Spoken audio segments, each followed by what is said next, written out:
आवाज आ रही है? Yes ma'am.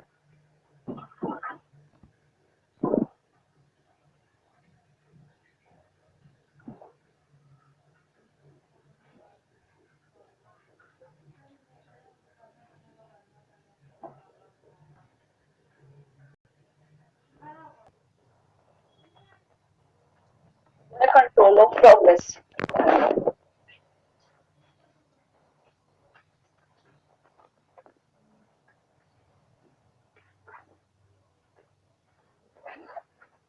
साइट पे जो भी वर्क कर रहे हैं, अगर उसके ऊपर कंट्रोल नहीं होगा तो कोई फायदा नहीं है उसका। इसी चैप्टर में हम लोग यही डिस्कस करेंगे कि किस तरीके से उसके ऊपर कंट्रोल करते हैं, क्या क्या डॉक्यूमेंट होते हैं जो तैयार करते हैं, और टाइम टू टाइम चेक होते हैं। इंट्रोडक्शन में आपका दे रखा है कि जो ऑनर है वो बहुत सारा पैसा जो है उसके ऊपर कोई भी काम करवाता है उसके ऊपर खर्च करता है, लेकिन और असेस द प्रोग्रेस ओवर करना। इसीलिए क्या है, टाइम टू टाइम वॉच करना और असेसमेंट करना कि कितना प्रोग्रेस हुई है वर्क में, वो बहुत ज्यादा जरूरी है। ठीक है, इससे क्या होता है, जो काम करने वाले प्लानर है, डिजाइनर है, उनको भी क्या है, उनका भी कॉन्फिडेंस बढ़ता है। अगर चेक नहीं होगा तो वो कुछ भी काम करेंगे, तो वो अगर कुछ कमी है तो उसको इम्प्रूव करने की कोशिश करेंगे।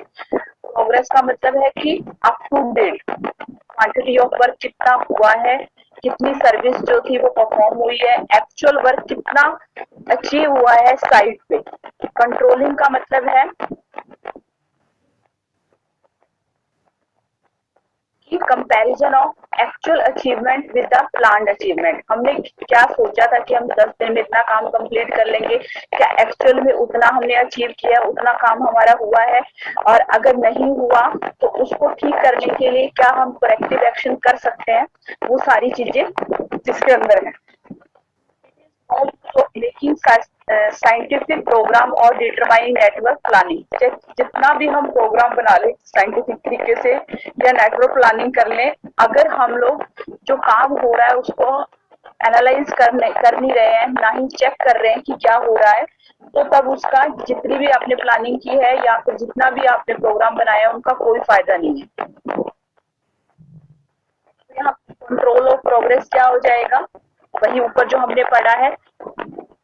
Progress may be defined comparison of actual achievement of work at the site with estimate quantity of work at the regular interval of time। कि कितने रेगुलर इंटरवल पे हमने कितना काम सोचा था कि एक्चुअल में उतना हमने अचीव किया है, जो हमने एस्टिमेट लगाया था कि इतने दिन तक काम हो जाएगा, एक्चुअल में वो हुआ है या नहीं। But due to the number of uncertain activity and unforeseen event, जो हमने पहले पढ़ा था कि बहुत सारी चीजें हैं जो हम नहीं सोचते, एक्टिविटी ऐसी हो जाती है जैसे बारिश आ गई या फिर कोई और चीजें, मटेरियल खत्म हो गया, ऐसे वाली चीजें हो जाती हैं। द एक्चुअल प्रोग्रेस अचीव में be less than the planned achievement. जो हमने सोचा था एक्चुअल में वो फिर चीज जो हमने सोची थी वो नहीं हो पाती है। It is necessary to control the progress if the project is completed within the 7।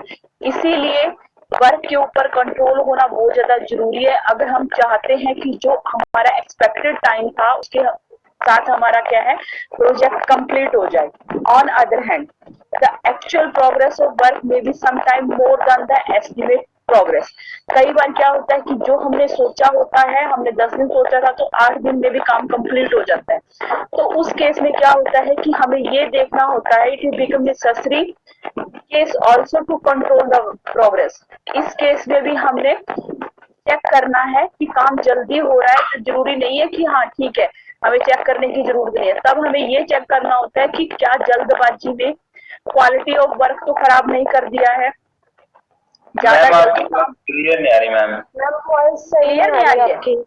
No ma'am, slow भी है काफी पीछे से। स्लो है? जी जी, हम टक टक की आवाज आ रही है। नॉइस आ रही है आपके बैकग्राउंड से।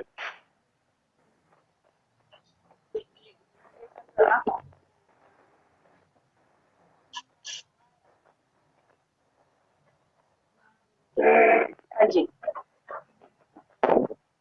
अब आ रही? हाँ, मैं दोबारा रिपीट कर देती हूँ कि कंट्रोल ऑफ प्रोग्रेस। हाँ ठीक है, कंट्रोल ऑफ प्रोग्रेस क्या है? जब भी आप बोल रहे हो ना तभी मैम नॉइस आ रही है पीछे से। क्लियर नहीं आ रहा, क्लियर नहीं। जब भी आप बोल रहे हो तब पीछे साउंड आ रही है कोई अलग सी।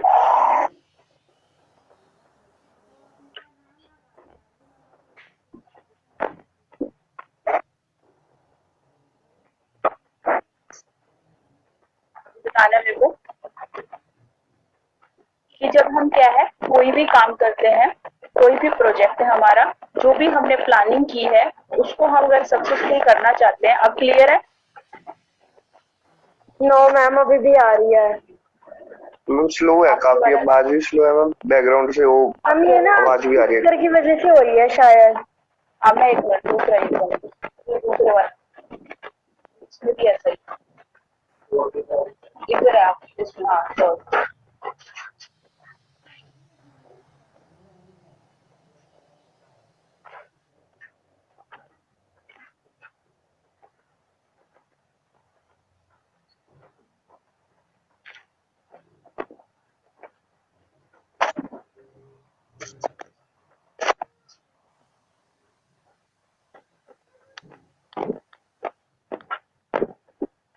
तो हम कंट्रोल ऑफ प्रोग्रेस के बारे में बात करें। अब ठीक है? नो मैम, अभी भी सेम है? ठीक नहीं है मैम। हो रहा है।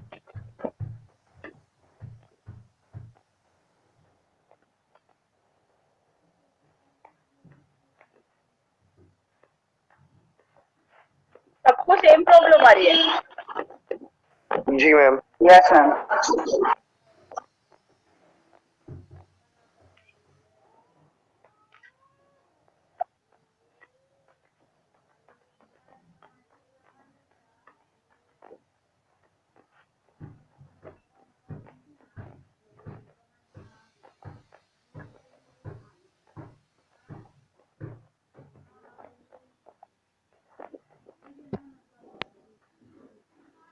जो टर्म है प्रोग्रेस वो किस चीज को डिफाइन करती है? अब क्लियर है?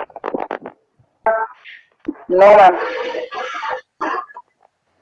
साफ नहीं आ रही आवाज। हाँ जी, स्पीकर की नहीं आ रही मैम। हम ठक ठक की आवाज आती है पीछे से, जैसे हम हवा चल रही होती है।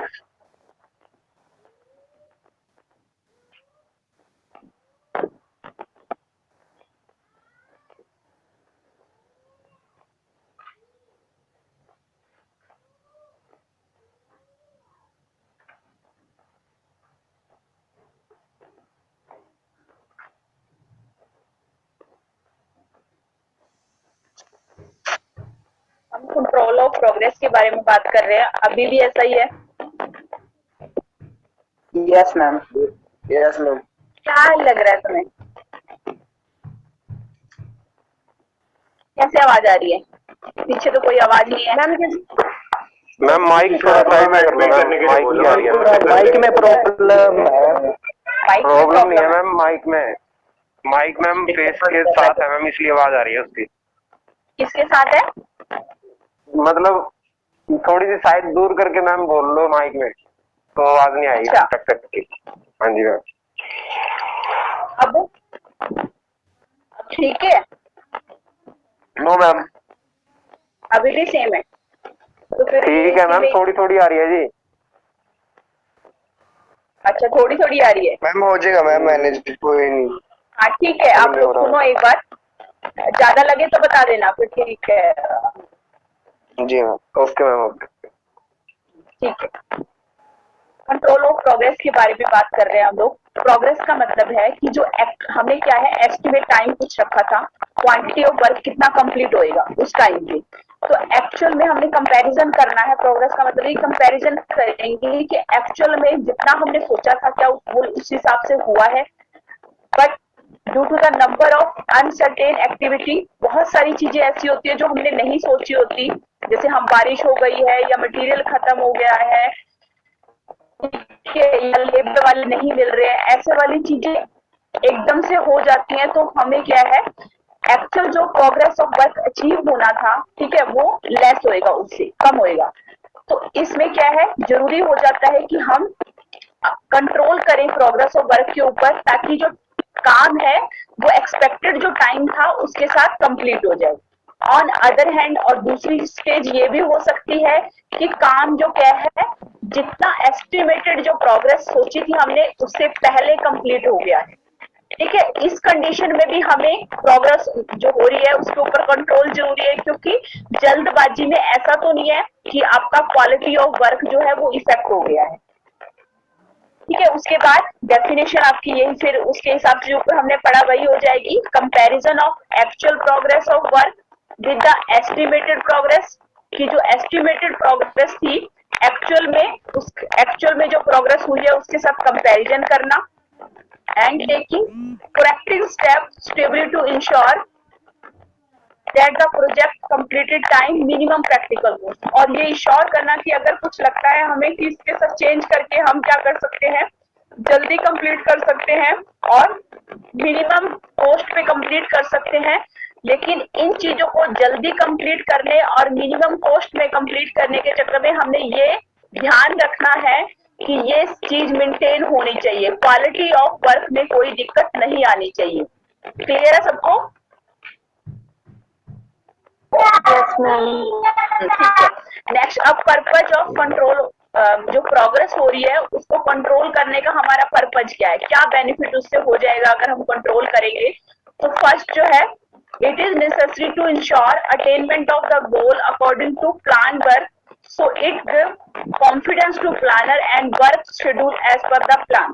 ठीक है, इससे जो हमने गोल हमने रखा था कि हमने इस तरीके से प्लान वर्क करना है, तो अगर हम उसको अचीव कर लेते हैं, जो प्लानर है उसको भी कॉन्फिडेंस आता है और जो हमारा वर्क था वो शेड्यूल टाइम पे कंप्लीट हो जाएगा। तो पहला तो ये है कि वो सही टाइम पे कंप्लीट हो जाए और प्लानर को भी कॉन्फिडेंट आए कि हाँ भाई मैंने जो सोचा था वो हो गया उस हिसाब से। उसके बाद सेकंड जो था, it gives satisfaction and assurance to project owner. जो प्रोजेक्ट ओनर है जिसने काम दिया है उसको भी क्या है, सेटिस्फेक्शन होती है ऑनर को, और अश्योर हो जाता है वो प्रोजेक्ट को लेके कि हाँ टाइम पे कंप्लीट हो जाएगा, and he is getting back for what he actually paying. तो उसको वही मिलता है जिसके लिए उसने पे किया है। जितने टाइम में वो चाह रहा है कि मेरा प्रोजेक्ट 6 महीने में कंप्लीट हो जाए, तो अगर टाइम पे सही प्रोग्रेस हो रही है तो ऑनर को सेटिस्फेक्शन हो जाती है, श्योरिटी हो जाती है कि मैंने जो पे किया है उसका मुझे बेनिफिट मिल रहा है। उसके बाद it form the basis of making payment to the contractor.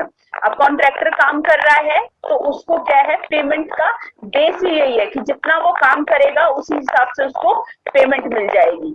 तो ये फायदा हो जाता है कॉन्ट्रैक्टर को। उसके बाद it ensure proactive action to taken. ये इंश्योर कर देता है कि अगर डिले हो रहा है या फिर कुछ दिक्कत आ रही है तो उसमें हम क्या करेक्टिव कर सकते हैं, क्या प्रिवेंशन कर सकते हैं। If there is a lack of progress, rescheduling work complete the project in time. अगर प्रोग्रेस में कमी है तो हम क्या है, वर्क को दोबारा से रीशेड्यूल कर सकते हैं ताकि जो प्रोजेक्ट है वो टाइम पे कंप्लीट हो जाए। उसके बाद नेक्स्ट जो है, it ensures satisfactory quality of work according to the specified specification। जो स्पेसिफिकेशन हमें मिली थी, जो डिजाइन हमें मिला था, तो हमें क्या है, सेटिस्फैक्टरी रिजल्ट मिलता है कि क्वालिटी ऑफ वर्क उसके अकॉर्डिंग हो रहा है। उसके बाद it enable control to cost के ऊपर भी कंट्रोल होगा। Project is completed with the estimated amount. अगर सही तरीके से काम चल रहा है तो जो प्रोजेक्ट है वो उसी कॉस्ट पे कंप्लीट हो जाएगा जो क्या है हमने एस्टिमेट अमाउंट रखा था। तो हमने क्या क्या पढ़ा प्रोग्रेस ऑफ वर्क में, कि जो हमारा एक्चुअल में काम हुआ है और जो हमने एस्टिमेट किया था उनकी कंपैरिजन हम जब करते हैं तो उसको कंट्रोल ऑफ प्रोग्रेस बोलते हैं। ठीक है, और अगर हमें लग रहा है कि कुछ दिक्कत है, कंप्लीट नहीं हो पाएगा टाइम पे, तो हम उसके अंदर क्या रीशेड्यूलिंग कर सकते हैं या फिर कोई क्या करेक्शन हम उसके अंदर कर सकते हैं। ठीक है, लेकिन जब आप रीशेड्यूलिंग कर रहे हो या करेक्टिव जो करेक्टिव है वो कर रहे हो, तो उस टाइम हमें ये भी देखना है कि जो हमारा प्रोजेक्ट है वो मिनिमम कॉस्ट पे कंप्लीट हो और टाइम पे कंप्लीट हो और क्वालिटी ऑफ वर्क भी मेंटेन होना चाहिए। पर्पज में कि अकॉर्डिंग टू गोल अगर हम अचीव कर रहे हैं तो प्लानर को कॉन्फिडेंस हो जाता है वो काम करने के लिए। ऑनर है उसको सेटिस्फेक्शन होती है कि जो उसने बोला था उसके हिसाब से हो रहा है। कॉन्ट्रैक्टर को पेमेंट का बेस मिल जाता है, वो सही से काम कर रहा है तो उसकी पेमेंट सही से होती रहेगी। अगर हमें ये पता लग गया कि कोई जो हमने सोचा था उसके हिसाब से प्रोग्रेस नहीं चल रही है तो हम रीशेड्यूल कर सकते हैं। उसके बाद जो भी हमें स्पेसिफाइड, जो भी हमें पहले से डिस्क्राइब की हुई स्पेसिफिकेशन मिली है उसके हिसाब से हमारा जो क्वालिटी ऑफ वर्क क्या है सेटिस्फैक्ट्री होता है। उसके बाद कंट्रोल रहता है, जो हमारी एस्टिमेटेड अमाउंट थी उसी के हिसाब से हमारा जो प्रोजेक्ट है वो कंप्लीट हो जाएगा, अगर हम प्रोग्रेस ऑफ जो वर्क है उसके ऊपर कंट्रोल रखेंगे। उसके बाद कि कैसे हम लोग प्रोग्रेस के ऊपर रिकॉर्ड करके रखते हैं, कैसे हम उसको मैनेज करके रख सकते हैं, क्या क्या हमें डॉक्यूमेंट चाहिएंगे अगर हमने उसके ऊपर कंट्रोल रखना है। तो यहाँ कुछ मेथड है, ये पेपर में पूछ लेता है कि जॉब डायरी क्या होता है, वर्क अब्स्ट्रैक्ट क्या होता है। पूरा तो ना पूछे चाहे वो कि मेथड ऑफ रिकॉर्डिंग प्रोग्रेस, वो नहीं पूछता ज्यादातर, लेकिन ये पूछता है कि मेजरमेंट बुक क्या होती है, एमबी क्या होती है, ठीक है, और ये प्रोग्रेस रिपोर्ट क्या होती है, प्रोग्रेस चार्ट क्या होता है। तो ऐसे करके क्वेश्चन बनेगा यहाँ से। फर्स्ट जो है आपका जॉब डायरी क्या है, ये एक इम्पॉर्टेंट डॉक्यूमेंट है जो सुपरवाइजर होता है जो वहां पे साइट पे काम कर रहा है वो बनाएगा इसको। यहाँ पे अलग अलग मेजरमेंट बुक है जो क्या है जेई बनाता है, एसडीओ उसको चेक करता है। तो ये ऐसे करके ये कौन जो जॉब डायरी है वो क्या है सुपरवाइजर जो है वो वहां पे बनाएगा। This diary recorded daily by the person incharge, जो वहां पे इंचार्ज होता है वो क्या करता है इस डेली जो डायरी है उसको रिकॉर्ड करता है। इसके अंदर क्या क्या आएगा, include all the necessary happening of the day, जो भी जरूरी काम था उस दिन में हुआ है, टाइप ऑफ वर्क, मान लो एक्सकवेशन हुई है, क्वांटिटी ऑफ वर्क कितना काम हुआ है, रिकॉर्ड ऑफ अटेंडेंस कितने लोगों ने काम किया है, रिकॉर्ड ऑफ इशू मटेरियल कितना मटेरियल इशू हुआ है वर्कर को, नंबर ऑफ वर्कर एम्प्लॉयड कितने वर्कर जो है एम्प्लॉयड वहां पे काम कर रहे हैं, record of payment receive and paid कितनी पेमेंट आई है कितनी पेमेंट गई है, इंस्पेक्शन रिपोर्ट कि काम सही से हुआ या नहीं इसकी इंस्पेक्शन, ऑफिशियल कॉरस्पॉन्डिंग जो भी उससे ऑफिशियल जो डॉक्यूमेंट होते हैं उससे related, if any condition prevailing at the site any other useful information such A use of equipment and machine delay in work, जो भी साइट के ऊपर हुआ है क्या कंडीशन है साइट के ऊपर, इक्विपमेंट कौन सा यूज हुआ है, मशीन कौन सी यूज हुई है, डिले किस वजह से हुआ है वर्क में। This diary also known as the daily diary और वर्क डायरी, मतलब सारे दिन का जो काम होगा जो भी एक्टिविटी होगी ना वो सारी क्या है जॉब डायरी में या डेली डायरी के अंदर हम लोग नोट करेंगे। This diary is very helpful analysing progress of the work, जब हमने सारा काम नोट कर लिया है, सारी चीजें नोट कर ली है तो हम इजिली ये देख सकते हैं कि कितना काम हुआ है एक दिन में। Even can be produce a court of law to settle dispute, ये एक क्या है मतलब उनके लिए एक लॉ बन जाता है किसके लिए, कॉन्ट्रैक्टर और ऑनर के बीच में, मतलब उनके बीच में डिस्प्यूट होने के बहुत कम चांसेस होते हैं क्योंकि कुछ भी दिक्कत होगी तो वो उनको दिखा देंगे कि आज इतना खर्चा हुआ है इतना काम हुआ है। तो इसमें कुछ फिर अगर बिना कुछ रिकॉर्ड करे बिना कुछ लिखे काम कर रहे हो तो दिक्कत आएगी, आप नहीं दिखा सकते किसी को कि क्या मैंने काम किया है, इसीलिए वो सारा कुछ क्या है रिकॉर्ड होता है जो क्या है डेली डायरी में रिकॉर्ड होगा। उसके बाद और कौन इसको बनाएगा, जो सुपरवाइजर है या जो वहां पे इंचार्ज होगा वो उसको बनाएगा। उसके बाद सेकंड मेजरमेंट बुक,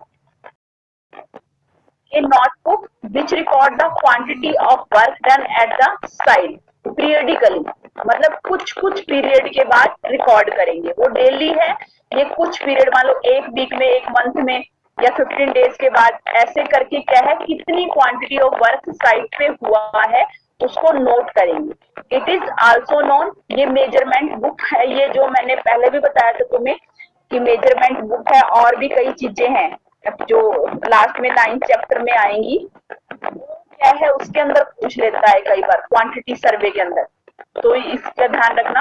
ये ऐसी वाली चीजें हैं क्योंकि वहां पे भी हम लोग क्या है जितना काम हो रहा है वहां पे एस्टिमेट लगा रहे हैं, तो यहाँ पे भी एस्टिमेट का काम आएगा तो ये उसके अंदर मिक्स कर देता है सीएमए को। It is also known standard measurement book, इसको स्टैंडर्ड मेजरमेंट बुक भी कहा जाता है। It is properly recorded and maintain by the junior engineer. ठीक है, ये जूनियर इंजीनियर इसको बनाता है, जेई बनाएगा, मैंने ये पहले बता दिया। और इसको ऑन हायर अथॉरिटी चेक करेगी। हायर अथॉरिटी में क्या है, एसडीओ उसके ऊपर आता है, वो चेक करता है। Who put there signature after the verification, जो क्या करता है, वेरीफाई करेगा और क्या है, उसके ऊपर साइन कर देगा। This measurement book another useful document for recording progress of work. ये दूसरा, पहले वाली जॉब डायरी, दूसरे वाले में क्या है, अदर यूजफुल डॉक्यूमेंट हो गया, जिसमें हम लोग क्या है, प्रोग्रेस ऑफ वर्क को रिकॉर्ड करते हैं। It is very important and it is form basis which the payment are made. इसी के बेस पे क्या है, कॉन्ट्रैक्टर को पेमेंट की जाती है। जितना वो काम करेगा इम्पोर्टेंट है, जितना, क्योंकि जेई रिकॉर्ड करता रहेगा, उसी के हिसाब से ही कॉन्ट्रैक्टर को क्या है, पेमेंट की जाएगी। उसके बाद इसके भी 3 टाइप है आगे। जर्नल मेजरमेंट बुक है, स्टैंडर्ड मेजरमेंट बुक है, चेक मेजरमेंट बुक है। Different type of measurement book are used for measuring, keeping a track of work by daily labor। जो भी काम कर रहे हैं डेली, या फिर मतलब डेली तो नहीं करेंगे ये लोग, तो डेली काम हो रहा है, मतलब उसको एक पीरियड के बाद अपनी हायर अथॉरिटी को वो चेक करवाएगा। अब इसमें है जर्नल मेजरमेंट बुक होती क्या है। ये जर्नल मेजरमेंट बुक है, मोस्ट इम्पोर्टेंट डॉक्यूमेंट है, जो क्या है, जो भी ऑर्गेनाइजेशन काम कर रहा है, ठीक है, जो भी इंडस्ट्री काम कर रही है या कोई डिपार्टमेंट काम कर रहा है, सारी जो पेमेंट होती है, basis of all account of quantity, जो भी क्वांटिटी ऑफ वर्क हुआ है, कैरिड बाय लेबर, लेबर ने किया है, या पर पीस, पीस के हिसाब से काम किया है, मतलब कितना स्क्वायर मीटर में काम हुआ है, कॉन्ट्रैक्ट और basis of raw material receive, कितना, मतलब जो भी चीजें लेके आए हो, दे रहे हो, या फिर खरीद रहे हो, या फिर काम हो रहा है, सारी चीजें काउंट होंगी इसके अंदर। ठीक है, वो डेली जॉब डायरी में लिख रहा था, वही सेम चीज जो पीछे मैंने रिपीट करी है, वही है यहाँ पे, which has counted, weighted and measure. Count की जाती है, वेट की जाती है और मेजर की जाती है। For proper and easy identification, check are description of work supply should be properly recorded, MB. जो भी प्रॉपर उसको क्या है, आइडेंटिफाई करने के लिए और रिकॉर्ड करने के लिए, चेक करने के लिए उसको डिस्क्राइब कर देते हैं। एक बुक आती है एमबी, मेजरमेंट बुक के नाम से, ठीक है, उसके अंदर इधर मान लो कितनी कौन सा चीज है, जैसे मान लो सीमेंट है, कितनी अमाउंट में आया, तुम्हारे जो तुम पढ़ रहे होगे क्वांटिटी सर्वे में सेकंड चैप्टर में, जब तुम वो कर रहे हो लाइन मेथड और वो क्रॉस वॉल मेथड, 2 मेथड है शायद तुम्हारे क्वांटिटी सर्वे, मुझे ध्यान नहीं है, वो 2 मेथड जो तुम यूज कर रहे हो जिसमें एस्टिमेट निकालोगे, वही वाली सेम होती है। एक साइड में क्या है, और वो लिखा होगा कि कितना काम हुआ है, उसके बाद उसको मल्टीप्लाई कि कितना स्क्वायर मीटर में हुआ है, फिर उसको जितने, मतलब 1 स्क्वायर मीटर में काम करने का कितना खर्चा है, वो उधर उसको लिख देंगे मल्टीप्लाई करके, तो वो सारा इसके अंदर रिकॉर्ड हो जाएगा। Preparing bills, generally government order at least overseer measure only accepted, ठीक है, जो ओवरसीयर होता है, मतलब जो उसकी सारे की देख रेख कर रहा है, उसी के अंडर आता है कि वही बिल तैयार करेगा, कि गवर्नमेंट से अगर ऊपर से पैसा आ रहा है तो मेजर करेगा पहले चीजों को कि क्या किस हिसाब से काम हो रहा है, उसी के हिसाब से क्या है, यहाँ पे इससे नीचे बिलो रैंक का ये काम नहीं कर सकता, जो ऊपर लेवल का होगा वही इसमें काम करेगा। जैसे जेई है तो वही काम करेगा, ये नहीं कि नीचे वाला सुपरवाइजर, इंचार्ज या क्लर्क उसमें काम कर रहा है। तो ये ओवरसीयर जो होता है, मतलब जो देखता है ऊपर सारा, उसी को हक होता है कि वो इसको चेक करे, इससे बिलो रैंक का बंदा इसको चेक नहीं करेगा, जो मेजरमेंट बुक होती है। उसके बाद स्टैंडर्ड मेजरमेंट बुक क्या है, स्टैंडर्ड मेजरमेंट बुक क्या होता है हमारा, कि जो रिपेयर का काम होना है, या फिर कुछ पीरियड के बाद रिपेयर होती है, मेंटेनेंस होती है, तो उसका रिकॉर्ड क्या है, स्टैंडर्ड मेजरमेंट बुक में रखेंगे। जर्नल में जो रेगुलरली काम चल रहा है वो वाला आएगा, स्टैंडर्ड में क्या होगा, the measurement book which contain the entries of measurement building certified by the SDO, SDO इसको देखेगा। Standard measurement book is generally written by the experience overseer, जो एक्सपीरियंस ओवरसीयर मतलब देख करने वाला वो होगा, वो इसको रिटर्न करेगा। It is maintain order to facilitate the preparation as of repair. जो रिपेयर हो रही है उसकी फैसिलिटी को देने के लिए टाइम टू टाइम इसको तैयार किया जाता है। For any repair periodic white wash हो गया, will be prepare on basis of measure. Already ये पहले से ही, जैसे मान लो पूरा डाटा तैयार करके किस हिसाब से होगा आपका पेमेंट, तो स्टैंडर्ड मेजरमेंट बुक में लिख देंगे। No measurement will be required to made again. एक बार ही आपने सारा तैयार कर लिया कि इतना खर्चा आना है, चले मान लो 1 साल का इन्होंने तैयार कर लिया कि आपको 6 महीने बाद आपने ये कराना, 2 महीने बाद ये काम कराना रिपेयर का, तो एक ही बार में लिख देते हैं स्टैंडर्ड मेजरमेंट बुक में। दोबारा बार बार उसके अंदर मेजरमेंट करने की जरूरत नहीं पड़ती है हमें। अब दो पर्पज है इसको फॉलो करने के। पहला, it help preparation of estimate periodical repair. जो भी पीरियडिकली रिपेयर होनी है उसका एस्टिमेट तैयार करने में हमें हेल्प करती है। It save time of measurement once in entered standard measurement book. Incharge notes to repeat the measurement. जो एक बार उसके अंदर लिख दी मेजरमेंट, जो दे दिया जो भी खर्चा होना है, फिर बार बार इंचार्ज उसको क्या है चेंज नहीं कर सकता, रिपीट कर सकता। तो ये इसका फायदा है। एडवांटेज वही सेम चीज हो जाएगी कि preparation of the repair time to time, जो हमें टाइम टू टाइम जो प्रिपेयर होनी है उसका एस्टिमेट एक बार में तैयार हो जाता है। Payment of any work done made basis of the measurement recorded standard measurement, reducing the burden of making fresh measurement. पहले ही जो भी आपका क्या है काम होना है उसको क्या है पेमेंट पहले से उसके हिसाब से उसको दे दी जाती है, इसलिए बार बार जो फ्रेश मेजरमेंट हो रही है उसका जो बर्डन है वो रिड्यूस हो जाएगा। ऐसे नहीं कि आपने अभी एक बार पूरा प्लान कर दिया कि 1 साल के अंदर ये काम होना है, फिर आप दोबारा आपको बीच में कुछ काम करने की जरूरत नहीं है, आप एक ही बार में सारा चीज तैयार कर लेते हो। Both time and labour are save if detail measurement of work is recorded. अगर हम डिटेल मेजरमेंट जो है वर्क की रिकॉर्ड कर लेंगे स्टैंडर्ड मेजरमेंट बुक में, तो हमें क्या है हमारा जो टाइम और लेबर है दोनों सेव हो जाएंगी। Measuring the each time in the, जो हम ऊपर जो काम कर रहे हैं मेजरमेंट बुक में, ठीक है, वो बार बार हमें करना पड़ रहा है, तो वो चीज यहाँ पे बच जाएगी स्टैंडर्ड मेजरमेंट बुक में। हम एक ही बार में पूरा रिकॉर्ड हो जाता है।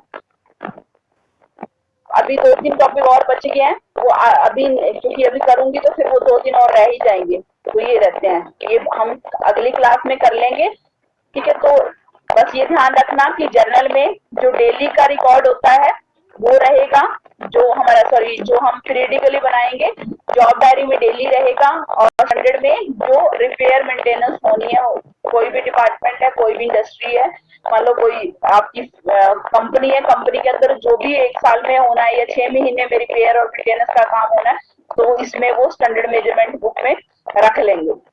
पर लेकिन यहाँ तो क्या करेगा, तू घुमा रहा है इसको।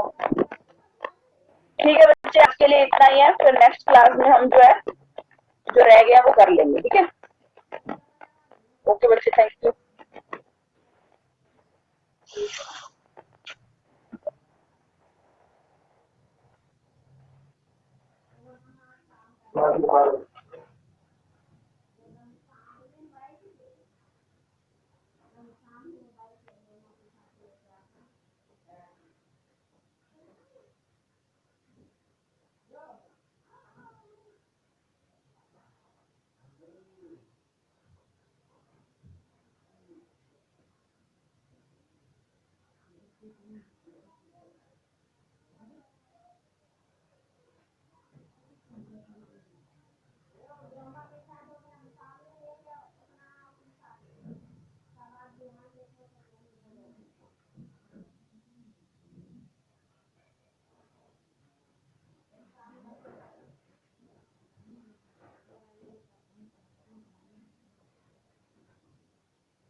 सुतल आई जी माया मोबाइल चालू कर लिया सुतल है